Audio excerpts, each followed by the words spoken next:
on video and on podcast. We are doing our Best of Intentions podcast video thing. We're trying to do both of them.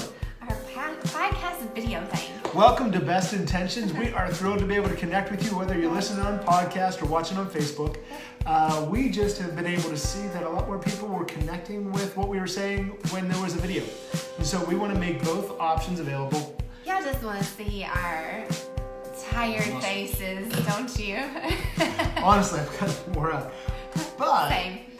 I'm excited to get back to this. Let us know. And honestly, we are trying to build an audience. I'm not going to lie. We're not trying to self-aggrandize ourselves. We don't want to everybody just go, ooh, Matt and Carrie. But what we really do want is we feel like God has kind of blessed us. Even last night, we got to have a conversation with a couple that's about ready to have a baby. Yeah. And we were on the phone. What's it called? What are the kids calling it nowadays? FaceTime. FaceTime. Oh my gosh, she's getting old. I was going to say Skype. We were on FaceTime with a couple and just being able to walk them through that process. Sitting back and going, when he says really blessed, sitting back and going, wow, we've had some great experiences. We've had some really hard experiences, but God has allowed us to be able to share with other people and just kind of given us the inspiration. And so we're excited just to keep sharing, but we also know that more people will get to hear if you share. So that's why we are asking if you don't mind doing that. Please, so take a moment if you can, share this on Facebook, share the video, share the podcast, listen to it, like it, subscribe it. I don't know what you got to do, but I would appreciate you doing it for us. And in all honesty, I really don't want it to be about us.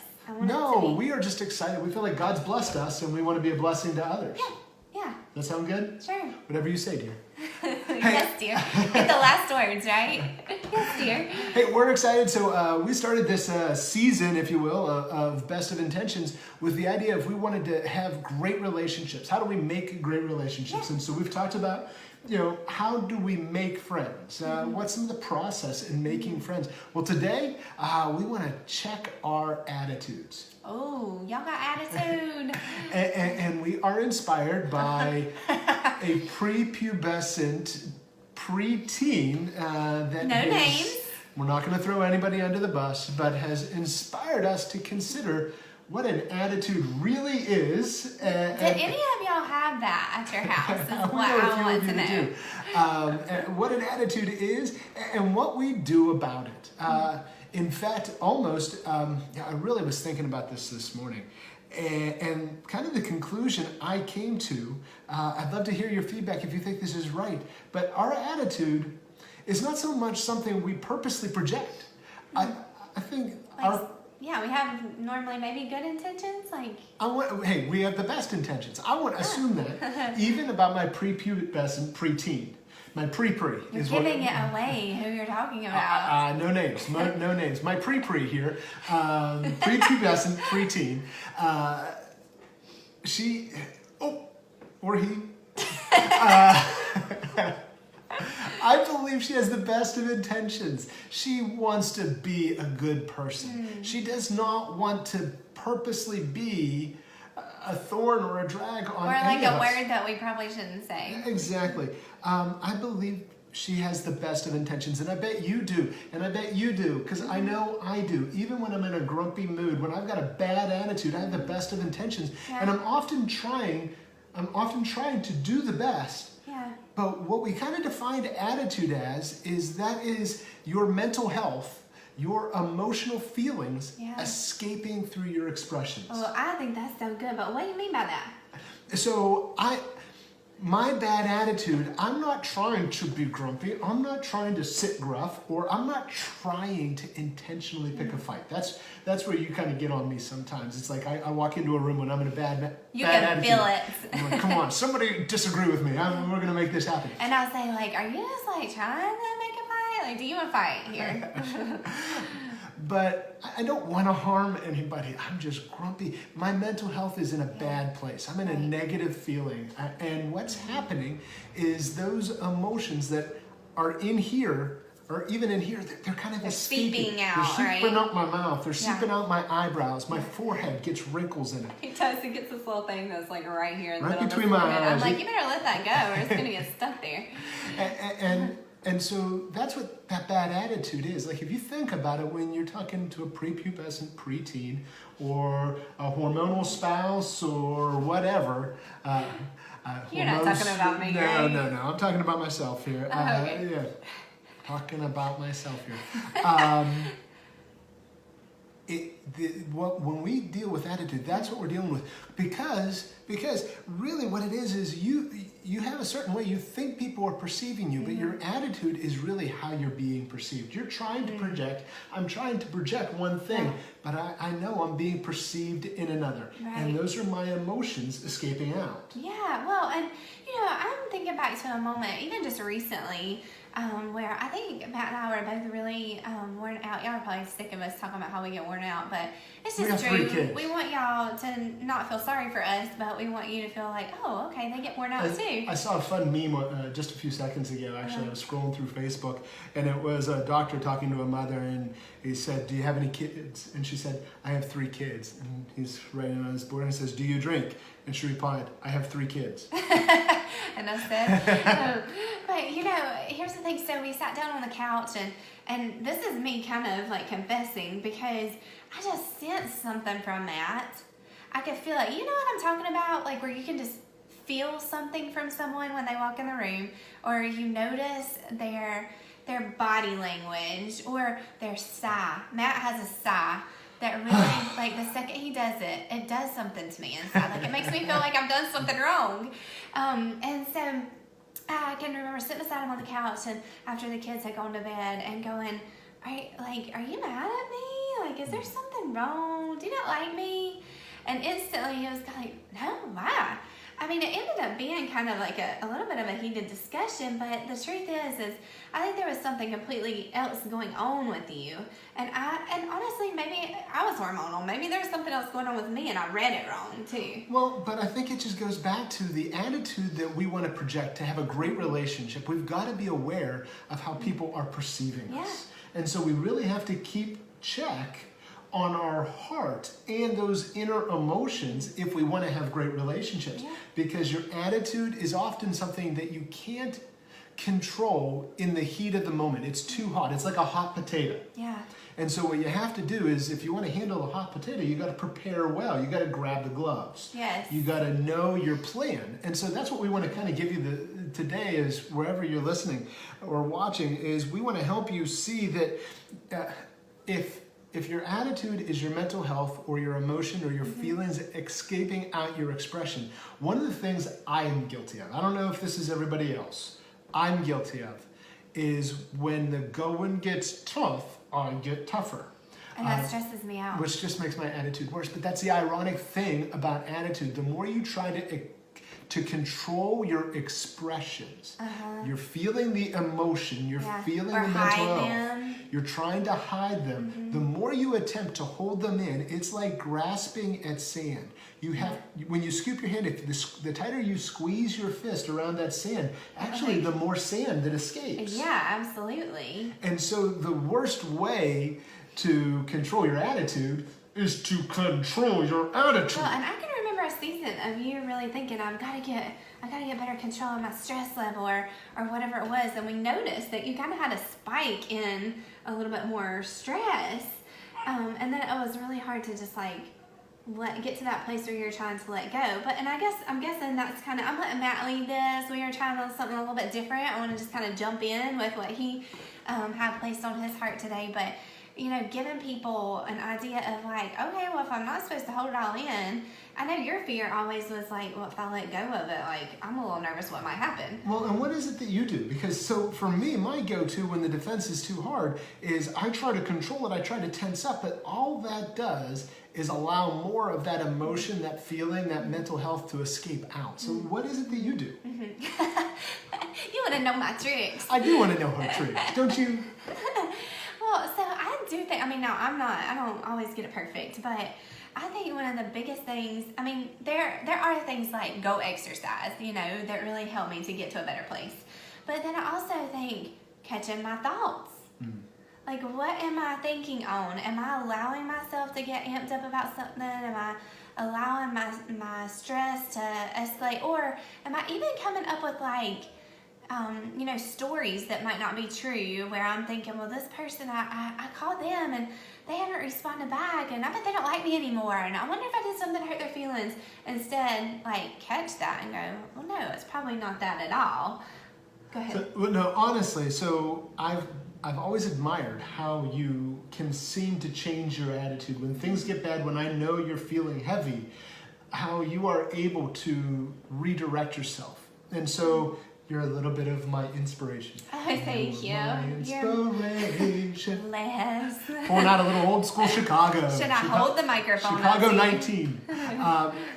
Because I started thinking about, okay, so I tense up, I try to control, and that never works. Well, what does work? And what you and I talked about is that it's when you say control your action, control your thoughts, I'm always thinking my thoughts, but really I've got to adjust. When you say thoughts, I think what you're saying is how my thoughts are affecting my emotions. I need to adjust. I need to adjust my heart. Yeah, absolutely. And so what we want to kind of close with, to give you a few takeaways, is the way you control your action, your attitude, is you adjust your heart. Has anybody ever said that you better change your attitude or I'll adjust it for you? What does that even mean? How do you adjust your heart? I'll go to the chiropractor and get my heart adjusted? Well, so as we talk about adjusting, what I thought about, and correct me if I'm wrong. I will. She will, don't worry. Is that, I can soothe my heart. I can encourage, I can find encouragement, I can seek encouragement. Yeah. Or there's even times where honestly I just need to kick my heart in the butt. I need to have a little come to Jesus with my heart, because my heart can lie to me too. Right. Sometimes it needs soothed, sometimes I need encouraged, but sometimes I need to check reality. My heart can lie. My heart is a bad perceiver of reality. At times, yeah. It's not a terrible. It doesn't intend to lie, but I think my feelings can lie, and I perceive reality wrong. Yeah. One of the things that's coming to my mind as you're saying this is, for me, I am a verbal processor, and I know not everyone is, and that's okay. It might be that you need to write. It might be, but I know for me, I've got those few people in my life that I can go to, you being one of them. Oh, lucky me. But I mean, if it's about him, then I can't process with him, so I need Why not? I'm always right. I'll just tell you what you got wrong. But here's the thing, we gotta be careful. I guess this kind of goes back to seeking wise counsel. Whether it is a counselor, which I'm not just doing a plug for counselors because I'm a counselor, but I see such a freedom in, allowing someone to speak truth over your life that's not just trying to people please you, that's not just telling you what you want to hear, but that also can empathize, relate, help you to process what's going on and correct that heart. Because our heart really does need some truth. And we adjust our attitude not with lies, but with truth, with wholesome health. And so I want to give you 3 walkaways with this.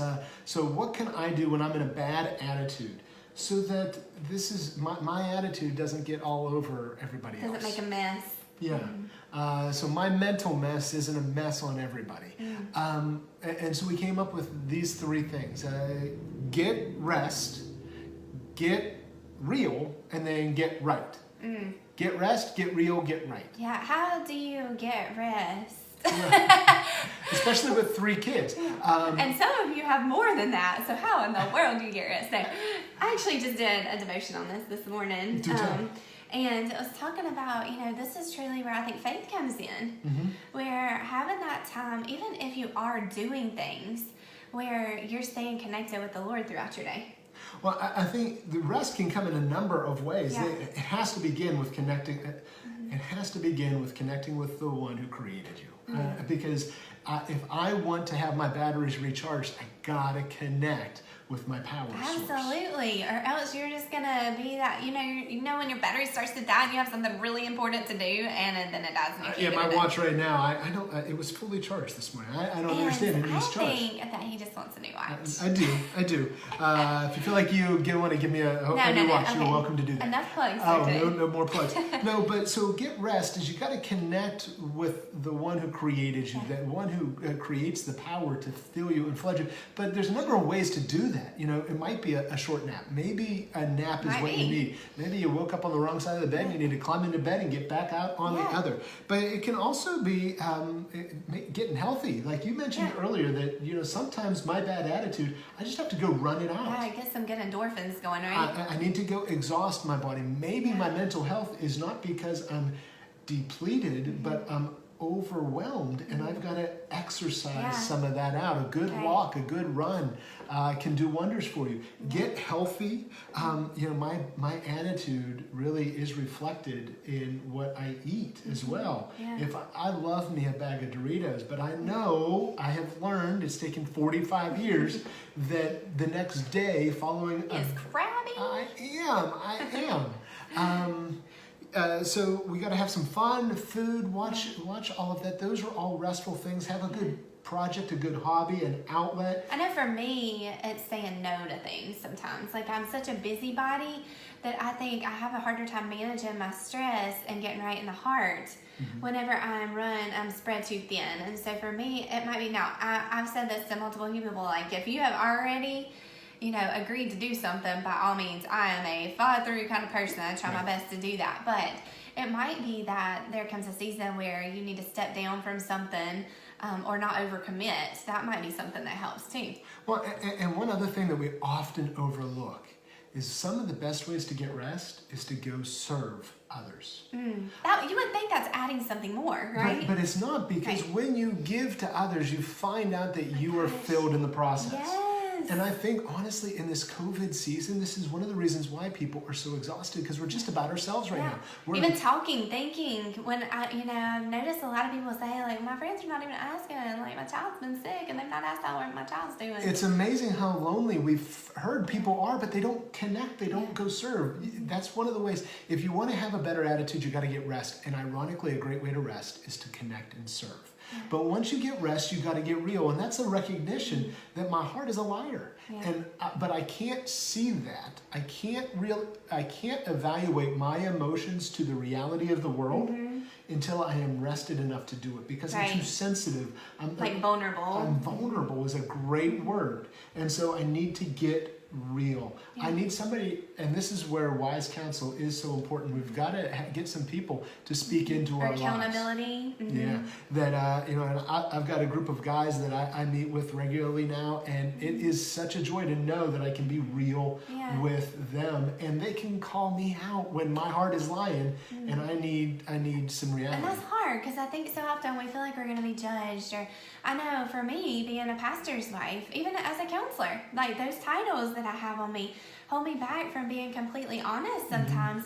I try really hard to be authentic, but then I'll be like, oh gosh, maybe I share too much. Like, what are they going to think about me? Well, as soon as we close this up, we're going to want to edit it all and, get rid of all the wrinkles and Can you edit do that? I wish. I don't know how. Maybe. But there is that fear of vulnerability as if that's going to harm our heart. But the ironic thing is our heart desperately needs vulnerability. And I don't know about y'all, but I really love and cherish people that like just tell me their stuff. Like that just say, today was really hard, and like let me tell you what I did that I messed up on today. Or you know what? I want to correct us on that, because I've been thinking excuse me. And this is off the cuff. We're running out of time. Come on. Yeah, it's almost 20 minutes. I'm sorry. This 10-minute thing.